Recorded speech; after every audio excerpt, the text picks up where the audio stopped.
Hey, it's me, MLB. Here is chapter 53 of Touched. This one is titled Asshole Dad Jailed.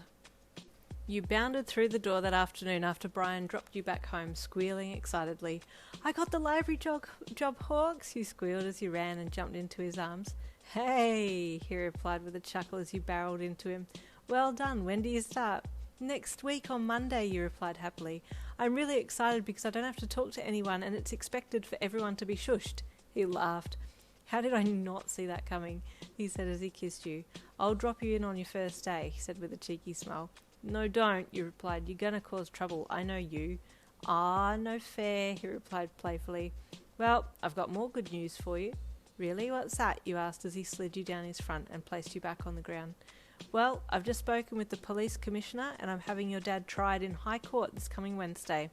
I have enough evidence against him to put him away for good," he said with a bright smile. "You... really?" you said excitedly, immediately breaking down in tears. Baby, it's okay. Are you okay?" Hawks asked tenderly with confusion. "I'm so happy," you wailed as you hugged him. "This is the best day ever. Does this mean I won't have to be hunted down anymore?" Hawks hugged you back, then crouched down so that he could look at your face and wipe your tears away. "It's the first step, my beautiful girl. We still have a little way to go and a few more people to take down, but getting your dad jailed for what he did to you and your mum is vital for this to work," he said as he tenderly kissed your lips, wiping more tears as they fell.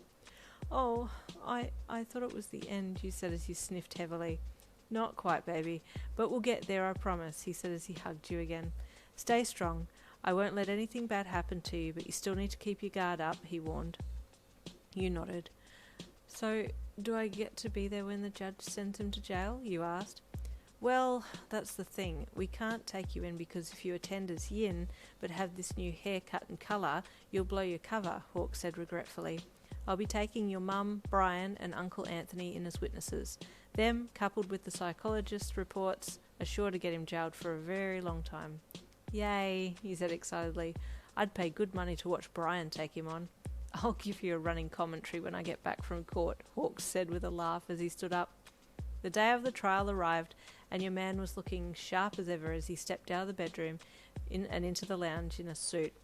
"Oh," you gasped as he tipped his glasses and smirked at you over the top of them. "Like it, baby?" he asked coyly as he pointed to his outfit. "Mm-hmm," you hummed with a giant grin on your face. "If you're good, I'll be your lawyer tonight for free," he said with a wink. "That doesn't make any sense," he replied with a chuckle. "Neither does you not taking me up on the offer," he leered as he grabbed you around the waist, picking you up against his body. You squealed and giggled in his arms as he kissed your lips, then put you back down. "Good luck," he said positively. "Get that asshole put away for good." "Oh, that's my one and only plan for today, baby," Hawks replied with a smile. "I won't be satisfied till he's permanently behind bars." You smiled gratefully with tears in your eyes. "Thank you so much," he whispered. It was a long day as you waited for Hawks to come home so that you could ask him how it all went. Finally, the door opened and in Hawks walked, followed by Uncle Anthony and Brian. You quickly turned on the couch and knelt up, leaning over the backrest to see them. Brian, as you can imagine, was chatting away excitedly as they entered, and you tried to catch on to what he was talking about as he strutted into the house. "And then Hawks started reading out that list," Brian said in an overtly excited voice as he held a hand up, then closed his fingers to his palms. "Oh, honey, his wig was snatched. I swear I saw it fly all the way to Mars," he said with his very Brian laugh. Hawks smirked. "I took great pleasure in reading out that list of offences and pointing them out in the rules and regulations book," Hawks said with a lopsided, self-satisfied grin. "I've never seen anyone look so pissed. He even tried to quirk the guard," he added with a disbelieving laugh. "What?" you gasped as you caught up to the conversation. "Yeah," Hawks said with a chuckle. "That was the nail on the coffin because he was caught red-handed." You giggled and clapped your hands gleefully.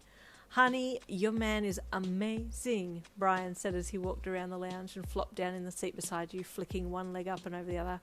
"Come, tell him, boo-boo," he said, indicating for Hawks to come and sit down so that he could tell you the full story. "Why is he boo-boo now?" your Uncle Anthony asked sullenly as he walked over and sat down on the other side of you so you were between the two men, with Hawks sitting opposite. You turned back around and slipped down onto the seat, feeling safe and happy between your uncles. Because he's MVP today, so he gets boo-boo, Brian replied unapologetically to your uncle. I want to be boo-boo, you heard your Uncle Anthony mumble under his breath as he sulked beside you. It's so odd to see such a manly man sulking at not being called boo-boo, you giggled internally. It's okay, Uncle Anthony. I'll call you boo-boo, you whispered to him. It's not the same, he huffed, and you giggled, patting his arm. Bri, you said softly to the flamboyant rainbow to your right. Uncle Anthony is really sad. Brian glanced over at Uncle Anthony and reached a hand across you to his knee. Sorry, Bunny Fluff. I give Boo-Boo back to you after Hawks has had his turn. We share in this house, Brian said as he turned his attention back to Hawks. Uncle Anthony cracked a small smile. He seemed happy with that reply, and Hawks was free to retell the story of your dad being put away for good. It's a lifetime sentence, Hawks said at the end of his story. It would have been shorter if he hadn't quirked the guard, but because he did, the judge extended his incarceration time. You smiled and sighed happily.